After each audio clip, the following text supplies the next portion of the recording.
Hilang kawalan di Selekoh, 3 maut, 10 parah.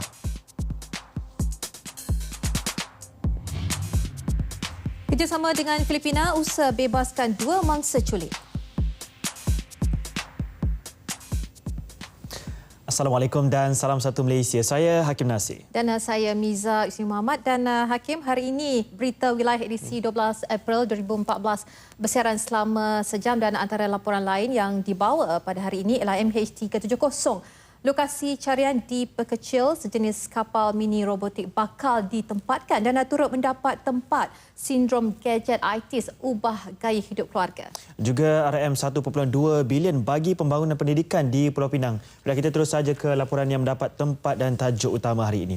Memotong beberapa kenderaan lain sehingga hilang kawalan sebaik tiba di satu Selekoh telah mengakibatkan 3 termasuk pasangan suami isteri maut selepas bas ekspres 2 tingkat yang dinaiki terbabas dan merempuh tiang elektrik sebelum terbalik. Dan insiden berlaku di kilometer 11 Jalan Bentong Raup dekat Bilut Pahang tengah malam tadi dan turut menyebabkan 10 lagi parah.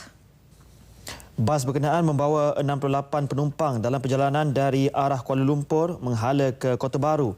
Mangsa maut dikenali sebagai Suhaisam Cik Abdullah, 33 tahun, isterinya Zarifah alias 26 tahun dan seorang warga Somalia, Muhammad Abdallah, 31 tahun. 10 lagi parah termasuk pemandu bas berkenaan Wan Khairul Afendi Mustafa, 35 tahun yang patah kaki kanan dan seorang warga Thailand dikenali sebagai Muhammad Lufi. Menurut Ketua Polis Daerah Bentong, Superintendent Muhammad Nur Mansur, mayat mangsa yang meninggal dunia dibawa ke Hospital Bentong untuk bedah siasat manakala yang cedera dihantar ke Hospital Bentong dan Hospital Temerloh. 55 penumpang lagi dirawat sebagai pesakit luar di Hospital Bentong.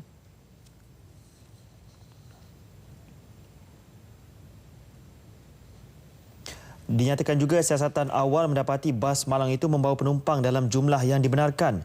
Ujian air kencing yang dibuat atas pemandu bas yang berusia 35 tahun itu juga negatif. Bagaimanapun pihak polis masih menjalankan siasatan sama ada pemandu itu mempunyai rekod kesalahan lalu lintas atau jenayah. Dan berikutan insiden yang berlaku juga pemandu bas mendakwa cuba mengelakkan kenderaan yang datang dari arah depan. Sementara bagi penumpang, insiden yang berlaku di luar jangkaan. Elok ibu tahu dekat kita tahu saya nak elok kereta Nak elak kereta macam mana elok tu je lari jadi mbah di tepi tepuk langgar tiap api lepas tu balik. Bagi para penumpang, insiden berlaku tanpa disedari. Ingat satu perkataan je sebelum kejadian tu, semua orang dalam bas tu sebut perkataan Allahu Akbar. Lepas tu saya dah tak sedar. Saya sedar-sedar saya dah ada kat luar bas. Saya tak tahu macam mana saya keluar. Itu je. Lepas tu saya keluar pun rasa macam pening-pening. Saya tak tahu aku ni mimpi ke betul ke. Saya tak sure. Masa saya bangun tu saya duduk atas bas tu. Lepas tu saya pun tak sure saya keluar macam mana dan ada orang lah. Rasanya emergency staff dia mampas saya kat tepi jalan. Turut berada dalam bas seorang ibu yang mengandung 4 bulan bersama anaknya berusia 2 tahun. Masa kejadian tu saya tidur. Bila saya sedar tu tengok semua keliling saya ada ramai orang. Saya hilang ingatan sekejap sebab ni terluka kena 7 jahitan. So anak pula sebelah saya, dia sebelah tingkap. Nasib baik tingkap tu tak pecah. Saya tak tahu macam mana dia mungkin ke bawah tersorok ke, langsung tak ada luka. Pihak Hospital Bentong turut mengesahkan 7 mangsa yang cedera ringan masih menerima rawatan di hospital berkenaan, manakala yang lain ditempatkan di Hospital Sultan Ahmad Shah Temerloh dan seorang di Hospital Kuala Lumpur. Setakat pukul 2 petang tadi, 3 mangsa yang meninggal dunia masih berada di bilik mayat Hospital Bentong dan masih belum dituntut waris.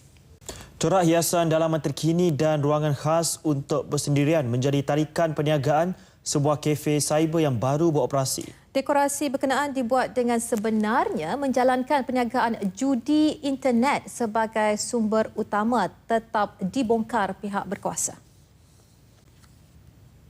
Malang bagi premis yang baru 5 hari beroperasi dengan tidak memiliki sebarang lesen perniagaan diserbu bahagian maksiat dan perjudian di 7 IPD Serdang diketuai Inspektor Roslin Muhammad Isab. Serbuan membongkar satu lagi sindiket perjudian internet.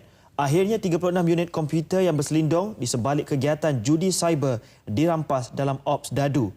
Sepasang remaja warga asing tanpa dokumen pengenalan diri dipercayai penjaga premis turut ditahan. Ketua Polis Daerah Serdang ACP Abdul Razak Ilyas bersama sepasukan unit rondaan bermotor URB meninjau lokasi serbuan ketika melakukan Ops Blue Tanda pada waktu yang sama. Satu set modem serta router dan wang tunai RM431 sebagai modal taruhan dirampas. Kesemua barang rampasan dibawa ke stor simpanan IPD Serdang bagi tujuan pendakwaan. Beberapa laluan waktu terhad sekitar Selangor telah diwartakan, namun segelintir pemandu kenderaan berat tidak mengendahkan arahan perjalanan tersebut. Selain mengundang kesesakan lalu lintas, tindakan mereka itu bagi mengaut keuntungan, bagaimanapun hajat itu tidak kesampaian kali ini apabila 21 kenderaan berat ditahan bahagian penguatkuasa JPJ Selangor di kilometer 15.4 Lebuh Raya NKVE. Setiap hari ada saja salah laku lalu lintas dilakukan kumpulan ini. Kehadiran kenderaan berat terutamanya pada waktu puncak membahayakan pengguna jalan raya lain. Selain angka itu juga yang diperiksa, sebuah kenderaan turut ditahan dipercayai tonto bagi menjaga kelancaran perjalanan kenderaan berat tanpa gangguan penguatkuasa. Kita telah mengesan sebuah lori yang ditahan melanggar perintah lalu terhad dengan menggunakan lesen memandu dan juga lesen GDL palsu lah. Dan kita telah mendapati beliau telah memiliki lesen ini dengan membeli dengan harga RM1,300 melalui orang tengah di Johor Bahru. Kilometer 5.6 Plaza Tol Sungai Rasau hingga kilometer 19.2 Lebuh Raya Persekutuan, kilometer 9.3 Plaza Tol Batu 3 hingga kilometer 31.0 Plaza Tol Jalan Duta dan kilometer 456 RNR Sungai Buloh hingga kilometer 458.3 Lebuh Raya Plus Bukit Lanjar merupakan 3 laluan waktu terhad yang telah diwartakan. Kenderaan berat yang melebihi muatan 10 tan tidak dibenarkan berada di laluan berkenaan bermula pukul 6.30 hingga 9.30 pagi setiap Isnin hingga Jumaat. Sebagai menjaga kebajikan anggota dan pegawai yang terdedah kepada risiko tinggi termasuk daripada tonto, Jabatan Pengangkutan Jalan JPJ bakal mengadakan kempen kesedaran kepada mereka. Kumpulan berkenaan digalakkan menyertai skim pelindungan insurans dalam tempoh terdekat dan dinyatakan sehingga kini hanya lebih 50% anggota dan pegawai mempunyai skim pelindungan. Ketua Pengarah JPJ Datuk Seri Ismail Ahmad mengakui risiko yang dihadapi anggota dan pegawai. Beliau berpandangan kepentingan insurans dapat membantu mereka sekiranya berdepan insiden tidak diingini.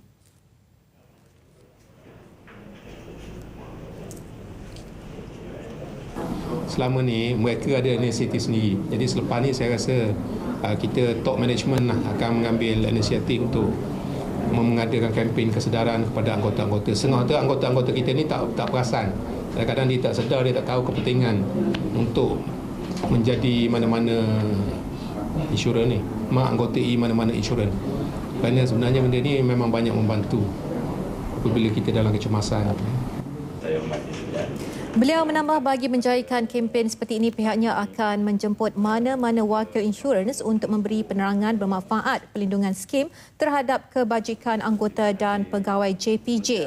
Terdahulu beliau menyampaikan sumbangan Kesatuan Kaki Tangan JPJ Malaysia kepada keluarga Allahyarham Muhammad Muhyiddin Mustafa, bekas penolong pengarah penguatkuasa JPJ Kelantan di kediamannya di Kota Baru. Hadir sama Timbalan Ketua Pengarah Pengurusan Dato' Arifin Cik Mat dan Pengarah JPJ Kelantan Abdul Ghani Cik Kassim. Kolaborasi rondaan ATM bersama polis telah dilaksanakan di beberapa negeri sejak pelaksanaan di bawah Strategi Lautan Biru Kebangsaan NBOS. Dalam memperkukuh kerjasama itu, rondaan serupa bakal dilaksanakan di Terengganu dalam tempoh terdekat. Bagaimanapun, Setiausaha Kerajaan Negeri Datuk Mazlan Ngah memberitahu pelaksanaannya masih di peringkat perbincangan dan beberapa lokaliti sesuai sedang dikenal pasti. Setakat pelaksanaannya di beberapa negeri, kadar indeks jenayah berjaya dikurangkan. Kejayaan memberi keyakinan konsep serupa mampu dipeluaskan dan diyakini Panglima 8 Brigade Infanteri Malaysia Datuk Muhammad Zaki Muhammad Hamzah. Kita berpandukan kepada indeks jenayah, bukan kita kerjasama. Kajian terperinci saya dibuat. Jadi bila kajian terperinci dah buat, dah tempat lain dah stable, dah okey. Jadi kita boleh atur gerakkan pula untuk kita dan menambahkan keyakinan kepada rakyat jelata di Terengganu. Walaupun Terengganu ni dikatakan dah aman dan keadaan terkawal. Timbalan Ketua Polis Negeri Datuk Hamzah Mat Jamil turut bersetuju dengan pelaksanaannya di Terengganu dalam mengekang kegiatan jenayah. Memberi gambaran kepada masyarakat bahawa kedua-dua pasukan ini bersatu, khususnya dalam mengekalkan keselamatan. Dan saya percaya dengan adanya perundaan NBOS ATM PDRM, nombor satu, kita dapat turunkan jenayah. Kedua, dapat menimbulkan keyakinan pada masyarakat. Hari terbuka NBOS ATM PDRM telah berlangsung di dataran Batu Buruk, Kuala Terengganu dengan pelbagai acara menarik berlangsung, antaranya tempur tanpa senjata, brass band, pertunjukan serangan ke atas kemah musuh dan demonstrasi ragut. Susulan penculikan 2 wanita di Semporna baru-baru ini. Kawasan Keselamatan Khas Pantai Timur Sabah Eskom telah menghantar pegawainya untuk berbincang dengan pihak keselamatan Filipina berhubung kes penculikan tersebut. Ketua Pengarah Eskom Datuk Muhammad Mentek berkata kedua-dua mangsa dilaporkan berada dalam keadaan baik.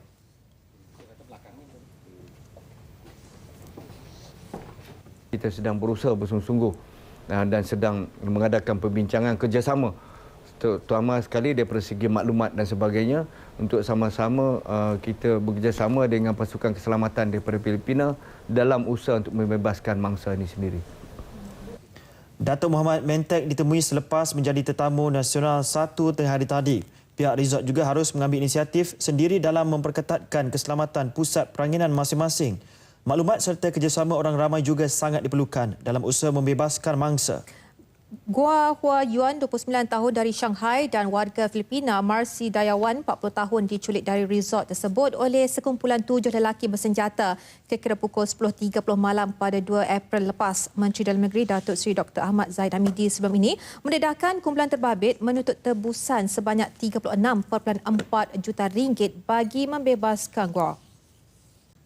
Di kawasan pantai timur Sabah yang kaya dengan keindahan semula jadi pulau dan laut luas terus menjadi tumpuan para pelancong walaupun kawasan tersebut dibayangi dengan aktiviti pencerobohan pengganas. Tinjauan ke kawasan tersebut mendapati masih ramai pelancong sama ada dalam maupun luar negara tetap mahu meneruskan perjalanan ke kawasan tersebut walaupun berlaku insiden penculikan baru-baru ini.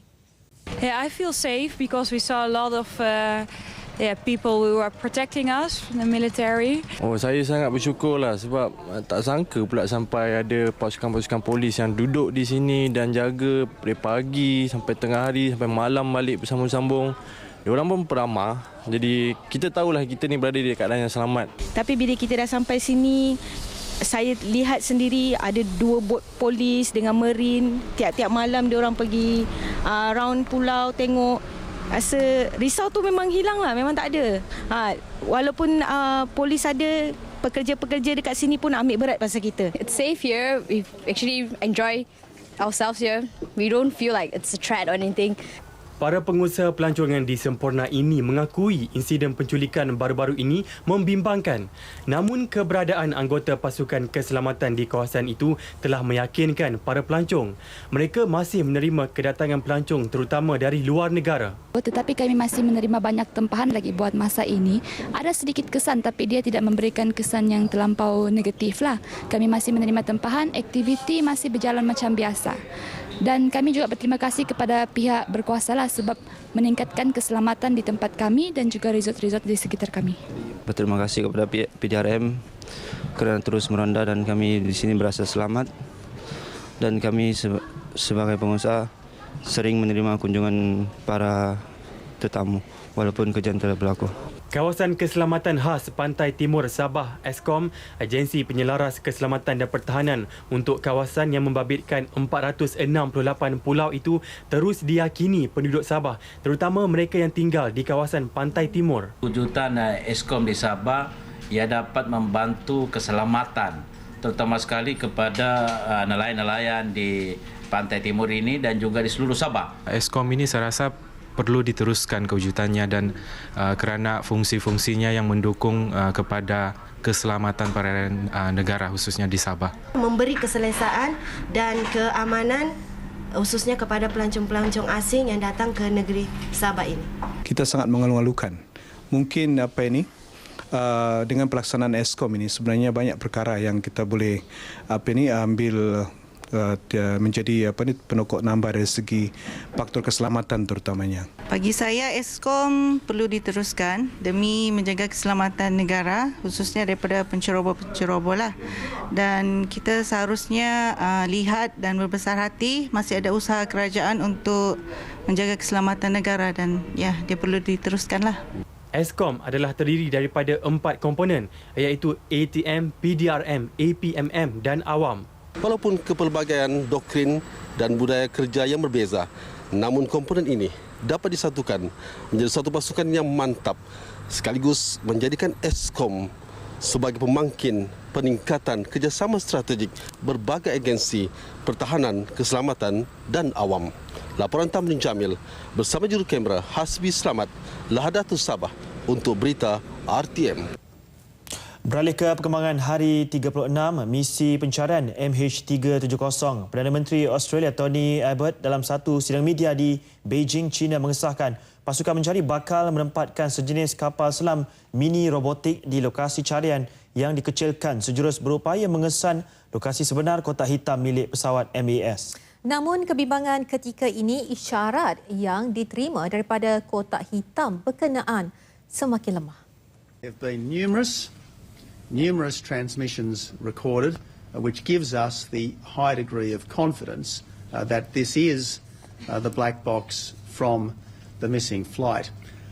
What we're now doing, given that the signal from the black box is rapidly fading, what we are now doing is trying to get as many detections as we can so that we can narrow the search area down to as small an area as possible. Once that's been done, and I don't want to speculate on when that might be, once that's been done, it's our intention to then deploy the submersible, which will conduct a sonar search of the seabed and based on the sonar search attempt to get a visual on wreckage.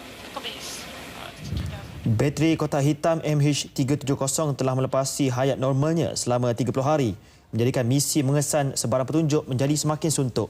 Dalam pada itu, Abbott turut memberitahu usaha terus dilakukan bagi mengecilkan zon pencarian.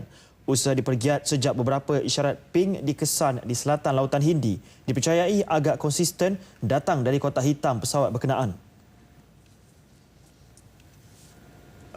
While we do have a high degree of confidence that the transmissions that we've been picking up are from flight MH370's black box recorder, no one should underestimate the difficulties of the task still ahead of us.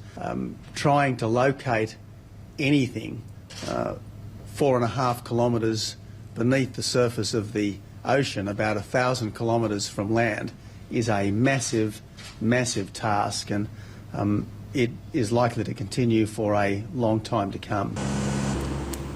Satu isyarat ping yang dikesan kapal Ocean Shield minggu lalu telah disahkan bukan daripada kotak hitam MH370. Pesawat peninjau tentera China Ilyushin Il-76 antara yang paling awal memulakan operasi mencari hari ini. Pesawat yang menyertai 9 pesawat peninjau lain berlepas dari pangkalan tentera udara RAFF di Perth kira-kira pukul 7 pagi waktu tempatan, dan operasi ditumpukan bagi menjejaki arah datang isyarat ping yang dikesan beberapa hari lalu selain mencari serpihan pesawat MH370 yang sehingga kini masih belum ditemui. Sementara itu, pesawat pejuang P-8 Poseidon milik Amerika Syarikat antara 24 aset ketenteraan pelbagai negara yang turut menyambung tugasan bagi menjejaki 6 isyarat ping yang dikesan beberapa hari lalu, minggu lalu. Disyaki datang dari kotak hitam pesawat. Lokasi pencarian hari ini diperkecil dalam radius 41,393 km persegi, kira-kira 2,331 km dari barat laut bandar pelabuhan Perth. Semalam, Pusat Koordinasi Agensi bersama JACC mengesahkan isyarat yang dikesan pesawat Australia AP3C Orion di kawasan pencarian di Lautan Hindi tidak ada kaitan dengan alat pengesan isyarat pesawat di bawah permukaan air. Usaha mengesan dan menjejaki isyarat ping yang dipercayai berpunca dari kotak hitam diteruskan dengan menggunakan peralatan pengesan bawah laut. Sejak 2 minggu lalu, ratusan objek terapung yang dikesan beberapa pesawat dan kapal peninjau tentera juga. Tiada satu pun yang boleh dikaitkan dengan pesawat misteri itu. Sementara itu, pasukan pesawat peninjau tentera Australia mula menjatuhkan beberapa pelampung boya sonar ke lokasi pencarian yang dikecilkan sejak semalam. Dalam usaha menjejaki baki 6 isyarat yang dikesan berkemungkinan ada kaitan dengan pesawat MH370. Pelampung berkenaan membawa hidrofon yang digunakan di bawah permukaan air bagi mengesan sebarang isyarat audio. Rakaman video yang dikeluarkan Kementerian Pertahanan Australia menunjukkan beberapa kru pesawat peninjau AP3C Orion membuat persediaan untuk proses menjatuhkan beberapa pelampung boya sonar berkenaan di lokasi beberapa isyarat ping dikesan minggu lalu. Pelampung sonar yang dilengkapi kelengkapan hidrofon itu mampu mengesan isyarat audio bawah permukaan air pada keluasan sehingga 1,300 km persegi di permukaan laut. Selain isyarat yang dikesan pesawat AP3C Orion yang disahkan JACC tiada kaitan dengan kotak hitam pesawat sebelum ini, analisis lanjut terus dijalankan Pusat Analisis Akustik Bersama Australia terhadap 6 lagi isyarat ping. 2 daripadanya dikesan kapal China Haishun 01 pada 4 dan 5 April lalu. 2 isyarat yang dikesan Sabtu minggu lalu itu dikesan konsisten dengan isyarat daripada kotak hitam pesawat. Kerjasama erat Malaysia-China tidak akan menjejaskan keyakinan pelabur dari negara tembok besar itu untuk terus menanam modal di negara ini, khususnya di Johor.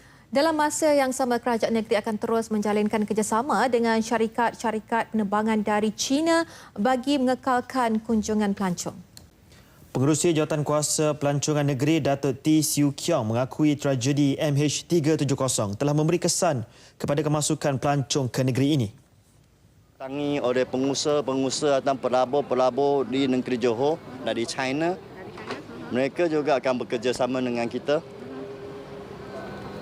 untuk sama-sama mempromoh atau memberitahu bahawa kita ada hubungan rapat antara dua negara ini. Beliau berkata demikian ketika ditemui selepas merasmikan Majlis Pelepasan Ronda Riadah Jelajah Johor 2014 di dataran Bandaraya Johor Bahru.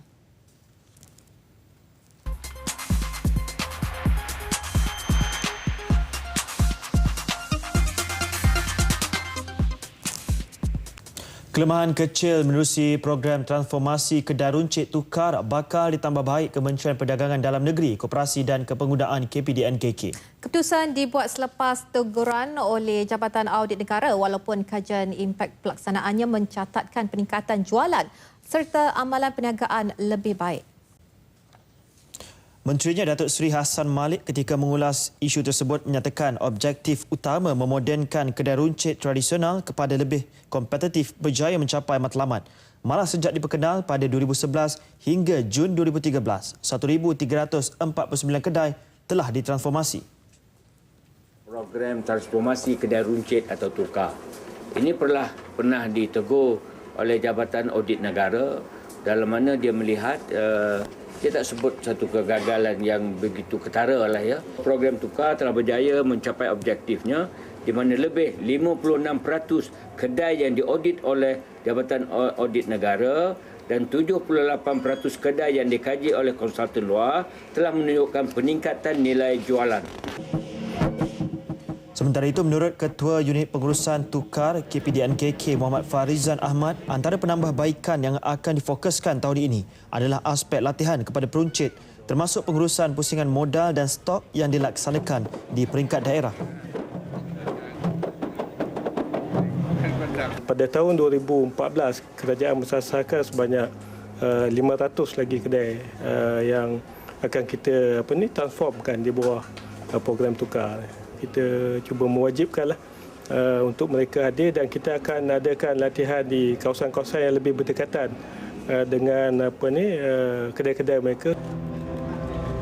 Berdasarkan penemuan audit daripada sampel kajian 70 kedai, 56% meningkatkan nilai jualan, 17% kedai tidak menunjukkan peningkatan, 14% menutup perniagaan dan 8% mengalami penurunan. Datuk Seri Hassan Malik menyatakan demikian selepas merasmikan Karnival Fiesta Mesra Belia 1 Malaysia peringkat daerah Kuala Pilah.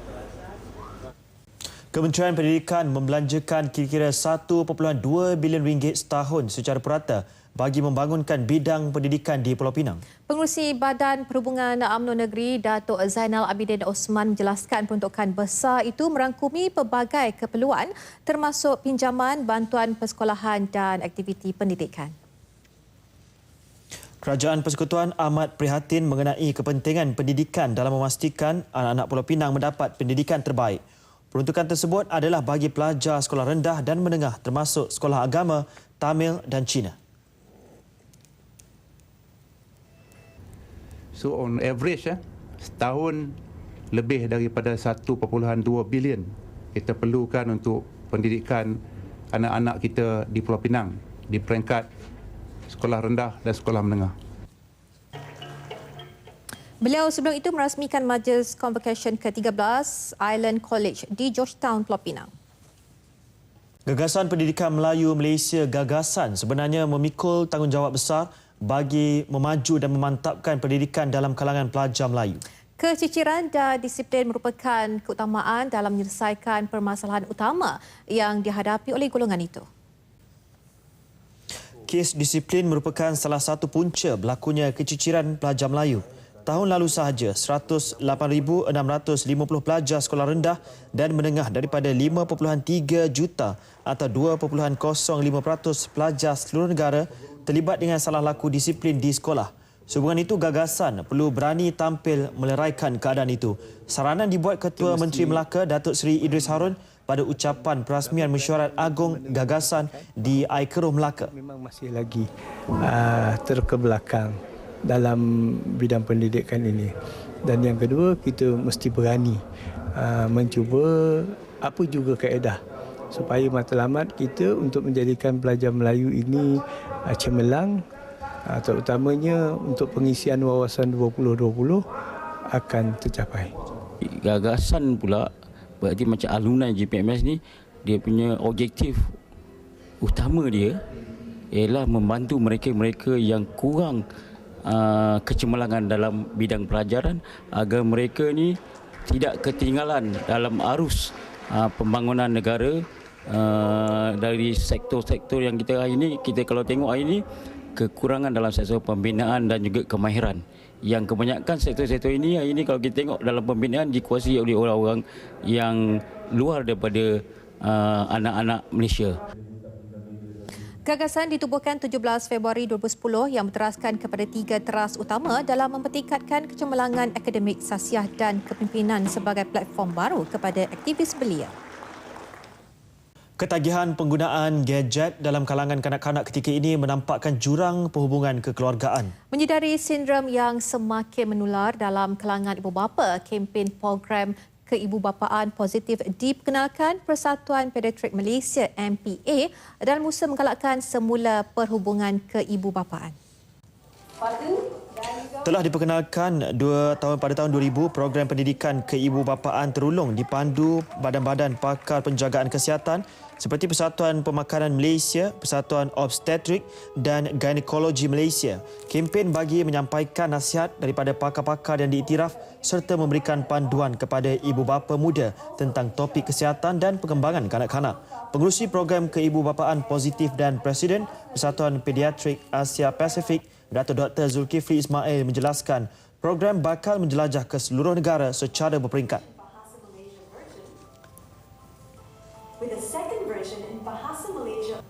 Part of positive parenting actually is targeted at parents who have teenagers.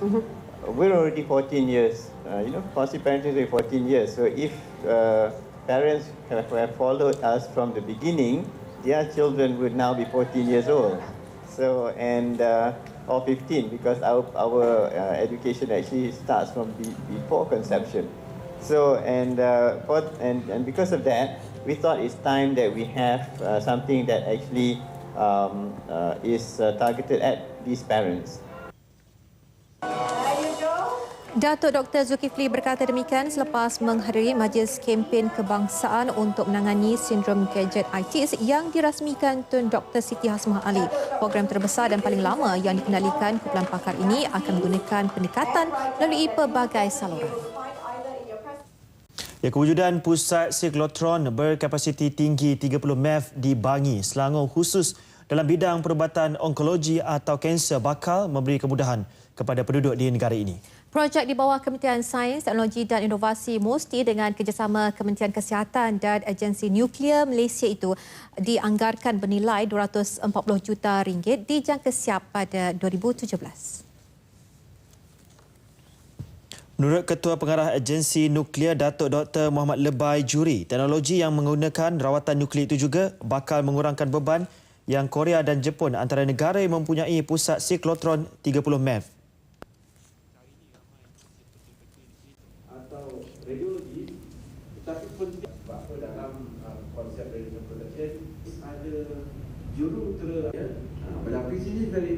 Siklotron ini dia boleh mengeluarkan banyak lagi radioisotop untuk perubatan, bukan saja untuk perubatan tetapi untuk industri dan juga untuk penyelidikan.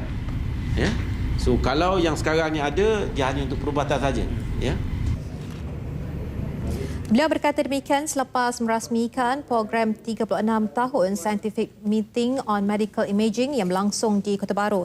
Setakat ini Malaysia hanya mempunyai beberapa pusat siklotron bagi MEV-18 dan bahan radioaktif yang dihasilkannya berkuasa rendah dan terhad. Penyanyi era 60-an Allahyarham Habibah Yaakob, 66 tahun, meninggal dunia pada pukul 7.30 pagi tadi di Hospital Selayang akibat komplikasi paru-paru, jantung dan buah pinggang. Jenazah dikebumikan di Tanah Perkuburan Islam Sungai Tua Selayang selepas solat Zuhur. Allahyarham merupakan penyanyi lagu-lagu kontemporari dan nasyid era 60-an. Bakat Habibah dicungkil Allahyarham Tan Sri P. Ramlee ketika menyertai pertandingan tilawah Al-Quran sekitar tahun 60-an. Salah satu album dan lagu terkenal Allahyarham diterbitkan pada tahun 1972 berjudul Malam Ini Kita Berpisah, ciptaan Allahyarham Tan Sri P. Ramlee. Bumi Kenyalang memulakan perkembangan lintas langsung negeri-negeri kes penculikan seorang wanita warga Cina berusia 29 tahun dan seorang pekerja resort wanita warga Filipina 40 tahun oleh sekumpulan lelaki bersenjata di Singgahmata Adventures Reef and Resort kira-kira 2 batu nautika dari Pekan Sempurna 2 April lalu masih lagi dalam siasatan pihak polis. Dan bagi mengetahui perkembangan penuh, kita terus saja langsung bersama Abang Muasili Abang Abdul Samad di Kuching. Silakan Abang Muasili. Terima kasih Hakim dan Nisa di Angkasa Puri. Assalamualaikum dan salam satu Malaysia. Menurut Panglima Wilayah Laut 2 Laksamana Muda Datuk Pahlawan Muhammad Roslan Omar, pihak Tentera Laut Diraja Malaysia TLDM buat masa ini tidak akan mengeluarkan sebarang kenyataan yang boleh menggagalkan siasatan kes tersebut. Saya tak boleh nak buat andaian sebab saya pun tidak, sebab ini adalah di bawah kes polis sekali. Kita jangan buat andaian yang ni lah, yang boleh menggagalkan siasatan polis sekali. Panglima Wilayah Laut 2 Laksamana Muda Datuk Pahlawan Muhammad Roslan Omar menyatakan demikian pada sidang media selepas merasmikan Mesyuarat Agung Tahunan ke-6 dan penyampaian Pingat Jasa Malaysia PJM bagi Persatuan Bekas Tentera Laut Diraja Malaysia Negeri Sarawak di Dewan Masyarakat Serian. Dalam pada itu beliau memberitahu pihaknya masih meneruskan rondaan di kawasan tersebut 24 jam setiap hari bagi memantau keadaan keselamatan di seluruh perairan Sabah dan Sarawak. Rondaan kita pada kebiasaannya adalah menahan bot-bot yang keluar masuk di situ. Bot-bot kecil dan juga bot-bot nelayan, sebab mungkin bot-bot nelayan juga dijadikan sebagai dia punya ni. Jadi kita akan mana-mana bot yang kita rasa ataupun kita syak ada satu, kita akan tahan bot dan kita akan siasatlah bot. Tambahnya, Tentera Laut Diraja Malaysia TLDM turut meletakkan aset-asetnya seperti kapal peronda dan bot-bot laju selain keanggotaan mencukupi di kawasan perairan Sabah dan Sarawak yang mempunyai keluasan 670,000 km persegi.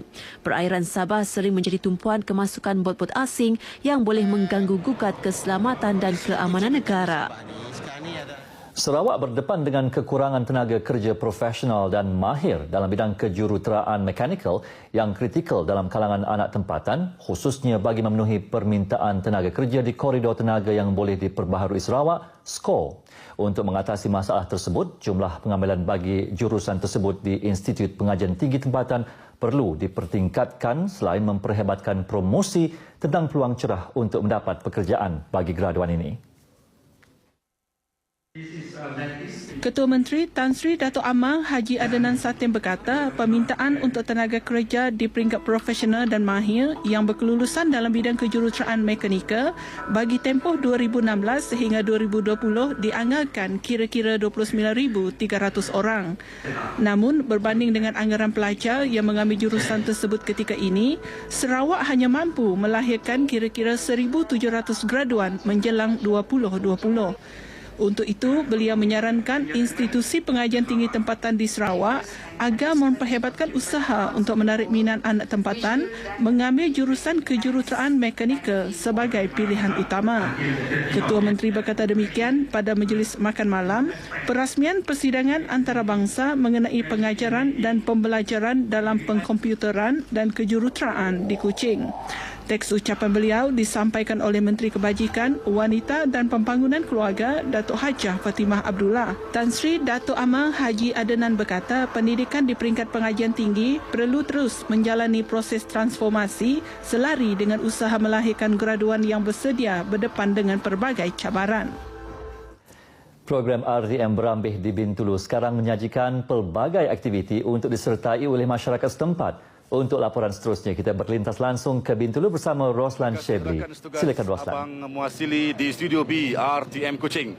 Assalamualaikum dan salam satu Malaysia. Sambutan bagi karnival kali ini memberangsangkan bukan sahaja daripada usahawan tapi juga orang ramai yang menyertai pelbagai aktiviti yang dijalankan. Dan bersama saya ketika ini, Setiausaha KUBSB, Encik Muhammad Alfian bin Yusuf. Assalamualaikum, Encik Muhammad Alfian. Waalaikumsalam, Encik Roslan. Jadi bagaimana penyertaan peniaga sempena karnival kali ini? Okay, untuk makluman para penonton di luar sana, untuk karnival Berambih Bintulu pada kali ini, Koperasi Usahawan Bumi Putra Sarawak Berhad, kita telah membawakan 95 orang usahawan yang datangnya daripada pelbagai pelusuk ataupun bahagian di negeri Sarawak ini seperti di Miri, Bintulu, Seri Aman, Betong, dan juga kita bawakan daripada Sabah juga untuk sama-sama memeriahkan karnival pada kali ini. Dan mereka ini semua telah berkampung di sini sejak daripada hari Rabu yang lalu. Dan kita daripada pihak KUBSB juga ingin mengucapkan juga terima kasih juga kepada pihak pejabat residen Bintulu, BDA dan juga pihak RTM lah kerana memberikan peluang kepada kita usahawan-usahawan untuk sama-sama menyertai karnival pada kali ini. Jadi bagaimana dengan sambutan orang ramai? Okey, untuk sambutan orang ramai ni, kalau kita tengokkan cuaca pada hari ini, walaupun hujan gerimis, kita tengok pengunjung-pengunjung atau penduduk-penduduk di Bintulu ini daripada sejak pagi tadi telah ramai-ramai datang ke karnival ini. Dan kita juga mengharapkan cuaca pada hari esok mengizinkan kita atau mengizinkan para pengunjung untuk lebih ramai lagi datang ke karnival pada kali ini. Encik Roslan. Jadi terima kasih Encik Muhammad Alfian kerana sudi di Tuan Rahmat untuk petang ini. Okey, baik. Terima kasih. Ya, kalau saudara boleh lihat di belakang saya ketika ini, aktiviti Jom Berbasikal akan dilepaskan. Namun sebelum itu, apa kata kita bersama dengan Setiausaha Lembaga Kemajuan Bintulu BDA, Puan Siti Aisyah binti Osman. Assalamualaikum Puan. Waalaikumsalam warahmatullahi wabarakatuh. Ya. Jadi boleh tak Puan kongsikan sedikit aktiviti yang akan dijalankan iaitu Jom Berbasikal ini? Okay, sebelum itu saya dan rakan-rakan ingin mengucapkan selamat ulang tahun yang ke-68 RTM. Ya, semoga RTM terus maju jugalah ya. Now, aktiviti berbasikal ini melibatkan golongan-golongan remaja dan ia akan berkayuh daripada sepanjang 3 km meliputi Bandar Bintulu. Dan belia-belia yang terlibat ialah lebih kurang 100 orang, lebih kurang lah. Ya. Dan selain daripada itu, kita juga ingin menjemput dan mewawarkan lebih banyak lagi belia-belia untuk sama-sama ke majlis ini supaya ia akan menambahkan lagi keceriaan untuk jom berbasikal juga ni. Agaknya dijangka berapa ramai yang menyertai jom berbasikal ni? Kita sekarang ni, buat masa ni, kita dapati bahawa angkanya lah lebih kurang dalam 100 orang. Tapi kemungkinan kalau ada mana-mana belia yang ingin melibatkan diri, kita menggalakkan penyertaan mereka jugalah. Tapi yang ada di belakang saya ni, ada lebih kurang 100 orang. Terima kasih Puan kerana sudi ditemu ramai untuk petang ini. Ya, sama-sama. Terima kasih. Dengan itu, sekian dahulu daripada saya, Roslan Haji Shibli. Kembali bersama rakan setugas Abang Mosili di Studio B RTM Kuching. Terima kasih Roslan. Berita seterusnya. Seramai 200 penerima darjah-darjah kebesaran negeri Sarawak dianugerahkan dengan darjah masing-masing oleh Tuan Yang Terutama Yang di-Pertua Negeri Sarawak Pehen Sri Haji Abdul Taib Mahmud. Mendahului senarai penerima ialah Temenggong Andrian Anak Ringgau dan Encik Andrew Shilling Anak Bangit yang menerima darjah Yang Amat Mulia Bintang Sarawak, Johan Bintang Sarawak JPS. Manakala Kaunselor Abang Iskandar bin Amal Latif dan Puan Dayang Rauya binti Abang Ading menerima darjah Yang Amat Mulia Bintang Sarawak, Johan Bintang Kenyalang JBK. Seterusnya, 6 penerima bagi darjah Yang Amat Mulia Bintang Sarawak, Pegawai Bintang Sarawak PBS dan darjah utama Yang Amat Mulia Bintang Kenyalang Sarawak, Pegawai Bintang Kenyalang PBK. Sementara itu, seramai 19 penerima menerima pingat pentadbiran awam, pingat perkhidmatan bakti PPB, 50 penerima menerima darjah Yang Amat Mulia Bintang Sarawak, Ahli Bintang Sarawak ABS, 19 orang menerima darjah utama Yang Amat Mulia Bintang Kenyalang Sarawak, Ahli Bintang Kenyalang ABK, 28 orang menerima pingat pentadbiran awam, pingat perkhidmatan terpuji PPT dan 68 orang menerima darjah Yang Amat Mulia Bintang Sarawak, Bentara Bintang Sarawak BBS. Majlis penggunaan darjah-darjah kebesaran negeri Sarawak berlangsung di Sibu. Hadir sama pada istiadat penggunaan darjah-darjah kebesaran tersebut ialah isteri Tuan Yang Terutama Yang Amat Berbahagia Puan Sri Ragak Kuri Taib, Menteri Kerajaan Tempatan dan Pembangunan Komuniti Datuk Seri Wong Sun Koh dan Menteri Muda Pembangunan Infrastruktur Datuk Haji Daud Abdul Rahman. Laporan itu mengakhiri Sumbangan Sarawak untuk berita wilayah petang ini. Untuk berita seterusnya, kita kembali ke Angkasa Puri bersama Hakim dan Miza. Ya, Abang Mosili, terima kasih. Dan seperti biasa, kita ke negeri di bawah bayu. Antara laporannya, Jawatan Kuasa Impak Ekonomi Pantau Hubungan Ekonomi Malaysia-China akan ditubuhkan dan 4 lagi projek rumah mampu milik dirancang di Sabah. Kita terus saja ke Kota Kinabalu bersama Nur Hazimah Radik. Silakan Nur Hazimah. Terima kasih Hakim dan Miza di Angkasa Puri. Assalamualaikum dan salam satu Malaysia. Malaysia akan menubuhkan sebuah jawatankuasa khas untuk mengkaji dan memantau secara terperinci hubungan ekonomi dengan China. Menteri Perdagangan Antarabangsa dan Industri MITI, Datuk Seri Mustafa Mohamad berkata jawatankuasa impak ekonomi akan dianggotai MITI, Kementerian Kewangan, Kementerian Pelancongan dan Unit Perancangan Ekonomi untuk memastikan China kekal menjadi rakan dagang terpenting Malaysia. This year we're celebrating the 40th anniversary of the establishment of diplomatic relations. We have decided to set up this Economic Impact Committee. We believe in the medium to longer term, we're going to be able to regain whatever we've lost in the last few weeks. Datuk Seri Mustafa bercakap dalam sidang media selepas merasmikan program outreach bahagian pembangunan keusahawanan MITI di Kota Kinabalu. Pewujudan Jawatankuasa Impak Ekonomi bertujuan membentuk strategi, komunikasi dan program-program untuk memastikan China terus kekal sebagai rakan ekonomi penting Malaysia.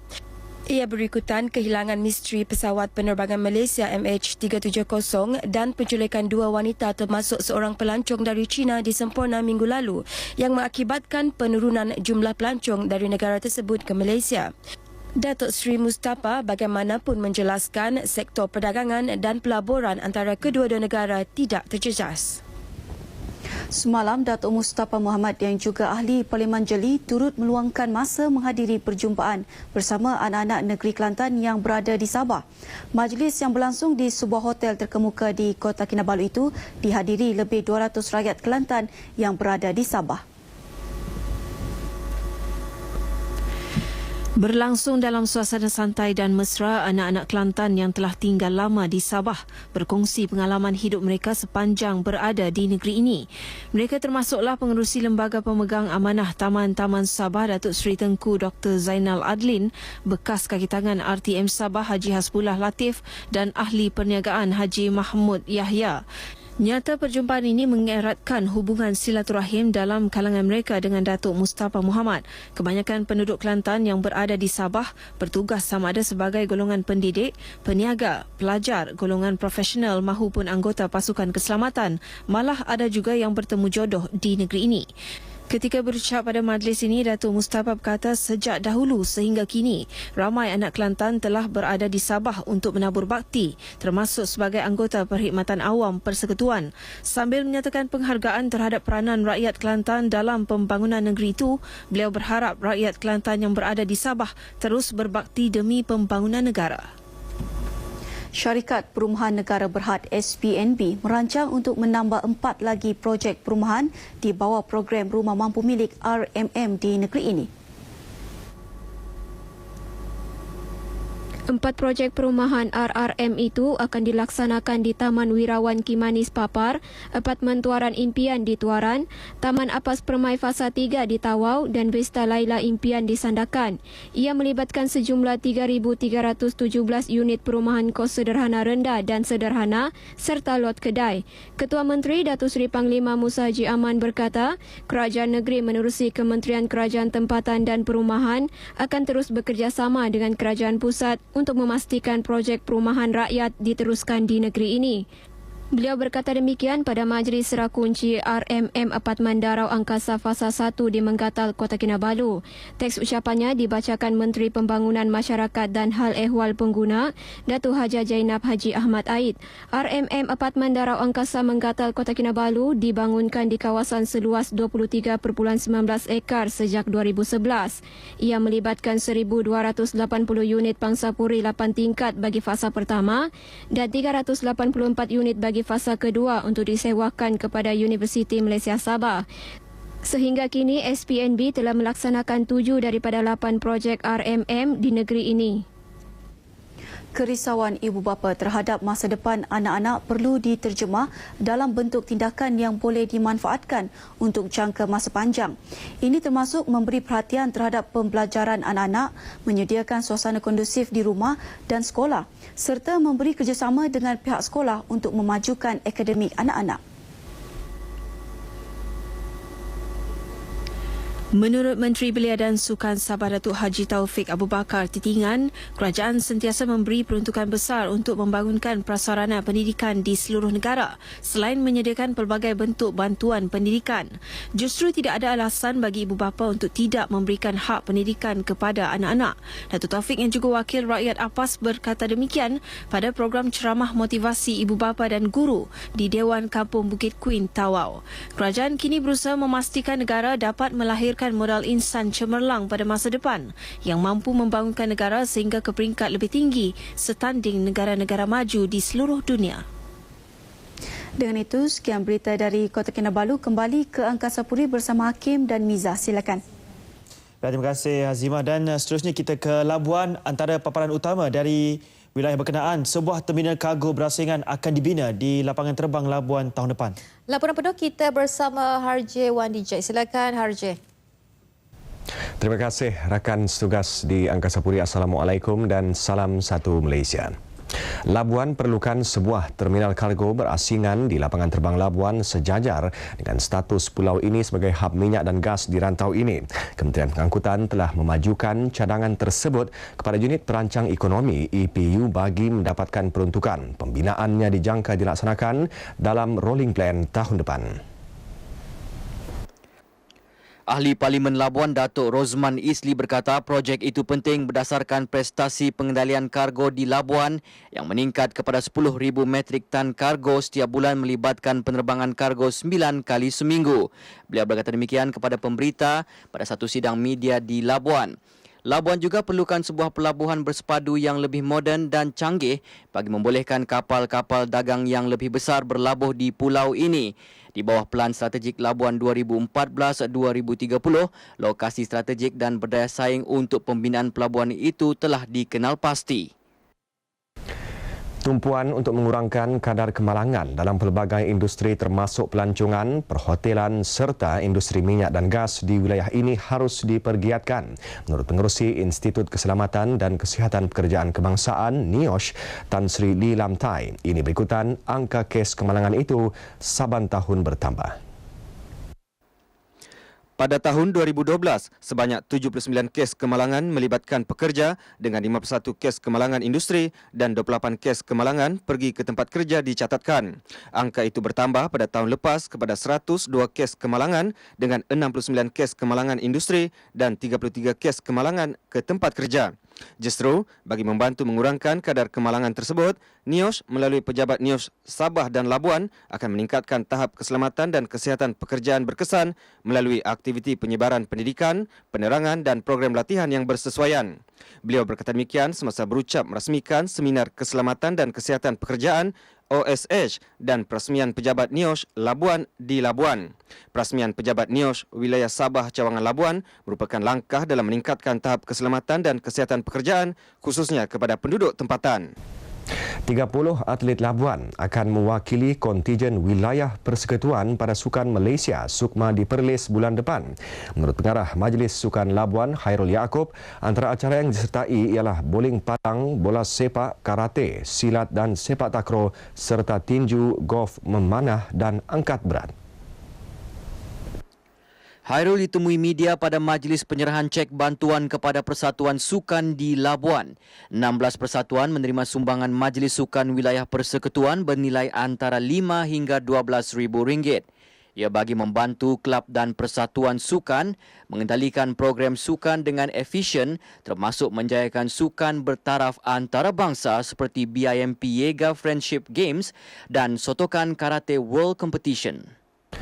Laporan itu tadi mengakhiri paparan dari Labuan. Untuk berita wilayah seterusnya kita bersama rakan setugas di Angkasa Puri, silakan. Terima kasih rakan setugas dari Sabah, Sarawak dan Labuan dengan laporan setempat sebentar tadi. Jabatan Meteorologi juga tidak ketinggalan menyumbang laporan terkini ramalan cuaca.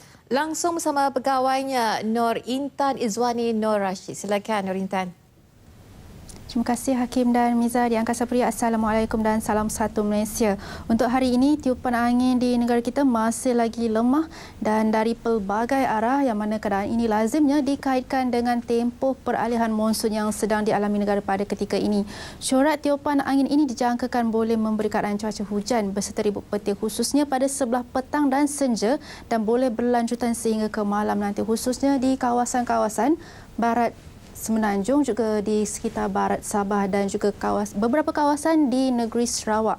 Berikutan keadaan angin yang bertiup lemah ini, Met Malaysia tidak mengeluarkan sebarang amaran laut pada ketika ini. Dan cuaca di Semenanjung pada petang ini, hujan yang turun sejak tengah hari tadi masih lagi berterusan sehingga kini dan melibatkan kawasan di sekitar selatan Kedah, pedalaman Perak, Selangor, begitu juga di wilayah Persekutuan Kuala Lumpur. Keadaan cuaca yang berlaku di kawasan ini boleh berterusan sehingga malam nanti. Sementara itu, hujan yang berlaku di 1-2 tempat di negeri-negeri lain seperti di Negeri Sembilan, Melaka dan Johor dijangka beransur reda menjelang awal malam nanti. Untuk negeri Sabah, cuaca hujan tertumpu di bahagian pedalaman dan pantai barat, juga di 1-2 tempat di sekitar bahagian Tawau dijangka beransur reda menjelang awal malam nanti. Dan keadaan cuaca di negeri Sarawak masih lagi lembap dan pada ketika ini hujan lebih tertumpu di sekitar bahagian Miri, Limbang, Kapit dan Bintulu dijangka berterusan sehingga malam nanti. Hujan juga turut berlaku di 1-2 tempat di barat negeri Sarawak dijangka beransur-ansur reda menjelang sedikit masa lagi. Seterusnya kita ke ramalan keadaan cuaca di seluruh negara.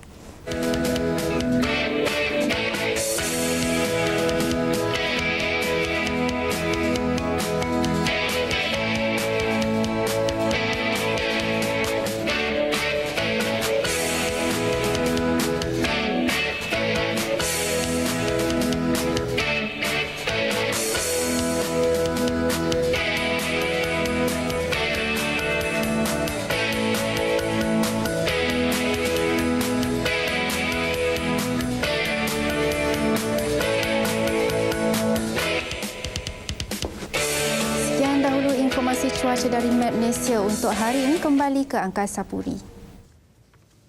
Bila kita ke laporan sukan, bola sepak Liga Super 2 perlawanan berlangsung malam tadi menyaksikan Terengganu tumbang di laman sendiri selepas tewas 1-2 kepada Sarawak. Di selatan tanah air, gol sendiri pertahanan PKNS Muhammad Aminuddin Muhammad Noor sudah cukup memberikan 3 mata berharga buat JDT yang mencatat kemenangan tipis 1-0. Terengganu terpaksa akur dengan kehebatan Sarawak apabila tunduk buat pertama kali di gelanggang sendiri selepas tewas 1-2 malam tadi. Sarawak melakukan kejutan mendahului seawal minit kedua apabila S. Canturu menanduk bola hasil hantaran Ryan Griffith menewaskan penjaga gol tuan rumah Sarbini Alawi. Kedudukan itu hanya bertahan seketika apabila Junior Style menjadikan gol sendiri pada minit ke-37 untuk kedudukan 1-1. Ketika permainan berbaki 15 minit untuk ditamatkan, Ryan Griffith muncul wira skuad bujang senang apabila berjaya menyempurnakan hantaran lintang pemain gantian Asri Chuhu. Kedudukan 2-1 kekal memihak Sarawak hingga tamat perlawanan sekaligus menebus kekecewaan pasukan Robert Alberts yang tewas 1-3 kepada Terengganu di laman sendiri minggu lalu. Di Johor Bahru, JDT yang turun di bawah kendalian Ketua Jurulatih baru Rajko Magic berjaya meraih 3 mata berharga selepas menang 1-0 ke atas PKNS FC. Tuan rumah yang tidak perlu menunggu lama untuk mendapatkan gol kemenangan yang diperolehi pada minit kedua hasil jaringan sendiri pertahanan PKNS Muhammad Aminuddin Muhammad Noor yang melakukan kesilapan menanduk ke gawang sendiri. PKNS cuba bangkit memburu gol penyamaan namun kekebalan benteng pertahanan tuan rumah menafikan percubaan tersebut. Kedudukan 1-0 kekal hingga tamat perlawanan sekaligus menyaksikan JDT memungut 3 mata penuh untuk mengumpul 19 mata di tangga keempat Liga. Manakala PKNS ketinggalan 6 mata untuk menghuni kedudukan ke-9. Saudara, setakat ini sahaja perkembangan yang dibawakan dalam Berita Wilayah 12 April 2014. Hari terbuka NBOS ATM Pilar M di dataran Batu Buruk, Kuala Terengganu berlangsung dengan pelbagai acara menarik, antaranya tempur tanpa senjata, brass band, pertunjukan serangan ke atas kemah musuh dan demonstrasi ragut. Dengan itu saya Miza Muhammad, Berita Wilayah. Terus kepada anda.